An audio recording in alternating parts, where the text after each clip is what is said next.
The prairie stretched wide and merciless under a bleeding sunset. The land so vast it seemed to swallow sound and hope alike. Ethan Carver rode slow, saddle creaking beneath him. His horse's steady gait the only rhythm in the silence. He was bone-tired from a day mending fences torn apart by a windstorm, dust caking his boots and face, but he pushed on toward home. It was then he saw the fabrica tattered, clinging to a branch in the gulch below, fluttering faintly like a distress flag. He reined in hard, eyes narrowing. At first glance it looked like nothing more than scraps caught by the wind, but something deep inside urged him to dismount. He led his horse down the incline, boots grinding against stone, rifle slung across his back. When he drew near, he froze. There, half hidden beneath rock and brush, lay a woman crumpled against the gulch wall. Her clothes were ripped and stained with blood and dirt, her hair matted, her body trembling with the shallow rhythm of someone clinging to life. Her lips parted as his shadow crossed her, a whisper escaping so soft he barely caught it. "Please, broken bar, don't touch." The words cut through him sharper than any blade. They weren't the plea of someone afraid of strangers. They carried the weight of someone who had already been broken by hands that had no mercy. Ethan crouched slowly,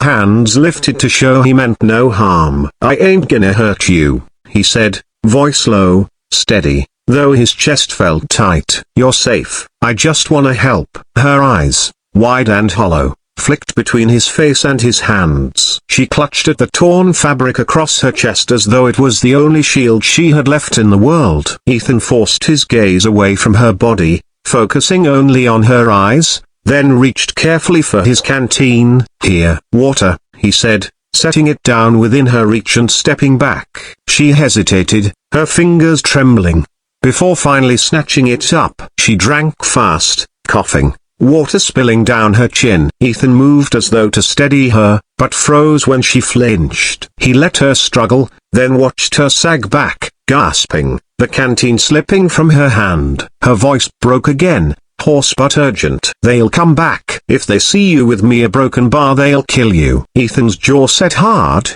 a muscle ticking. "Let am dry." Her eyes widened, searching his face for any crack of doubt, but all she found was steel. Still, she gripped the torn cloth tighter, as though even his gaze might wound her. Ethan turned away, went to his horse, pulled free a saddle blanket, and returned. He crouched, holding it out. "Here, cover yourself, it'll keep you warm." She stared at it like it might bite, but when he placed it gently across her shoulders without brushing her skin, she finally pulled it around herself. Her voice trembled again. "Please, broken bar, don't touch." Ethan's throat tightened. "I ain't touching you. Just making sure you don't freeze." She closed her eyes, exhaustion dragging at her. Her hands clutched the blanket so tightly her knuckles whitened. Ethan rose, set about gathering dry brush, and built a small fire. The flames licked upward, casting light on her battered face. He cooked beans in a tin pot, the smell carrying through the gulch. When he offered her a plate, she shook her head. "You need to eat," he said softly. "I'll leave it here. You don't have to take it from me." He set it down a few feet from her and stepped back. Slowly, almost suspiciously, she reached for it. She ate in small bites, each chew seeming to war with her hunger and her fear. The silence stretched until she broke it. "Why are you helping me?" Ethan stirred the fire with a stick, sparks floating upward.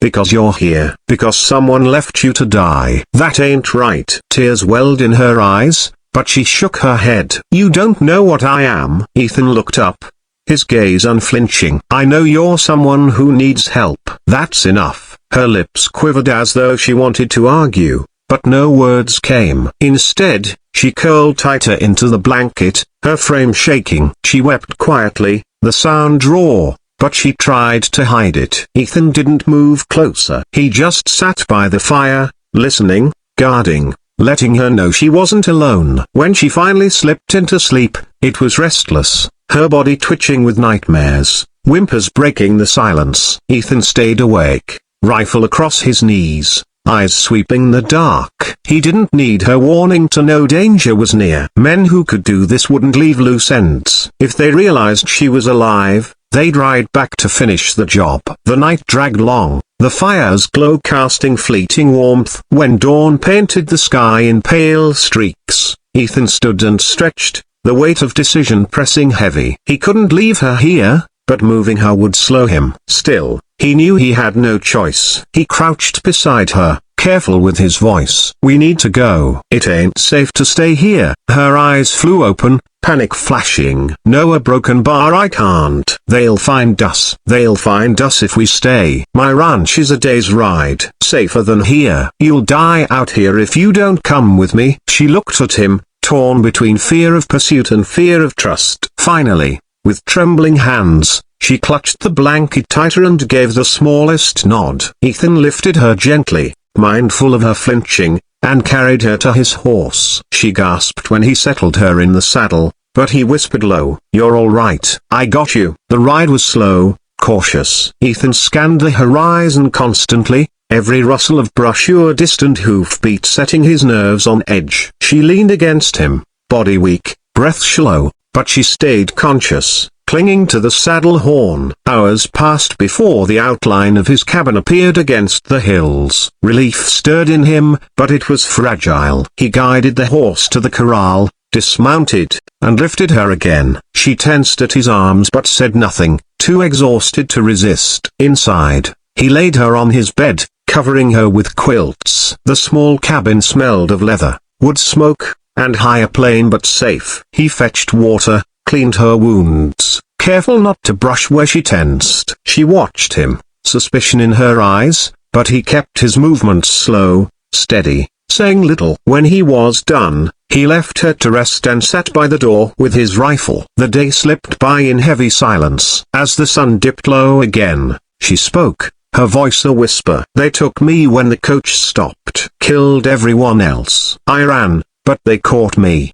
Beat me, a broken bar left me for dead." Ethan's grip on the rifle tightened. He had seen cruelty, but hearing it from her lips made rage burn deep. "Not while I'm still breathing," he said. Her eyes filled. "Why? Why would you risk yourself for me?" "Because I can't stand by and let men like that decide who lives and who dies. Not out here, not ever." Tears slid down her cheeks, but for the first time, there was something else in her eyes. Not just fear. A spark of belief, fragile but alive. The night closed in, bringing with it the prairie's silence, heavy with unseen threats. Ethan sat by the door, rifle across his lap, eyes unblinking. The girl slept fitfully, whispering things in her dreams, clutching the blanket tight. Outside, somewhere in the darkness, a coyote howled. The rancher's grip tightened. He knew it wasn't coyotes he had to worry about. Somewhere out there, men with guns and cruelty in their veins rode the same land. And he knew in his bones they would come. But this time, he would be ready.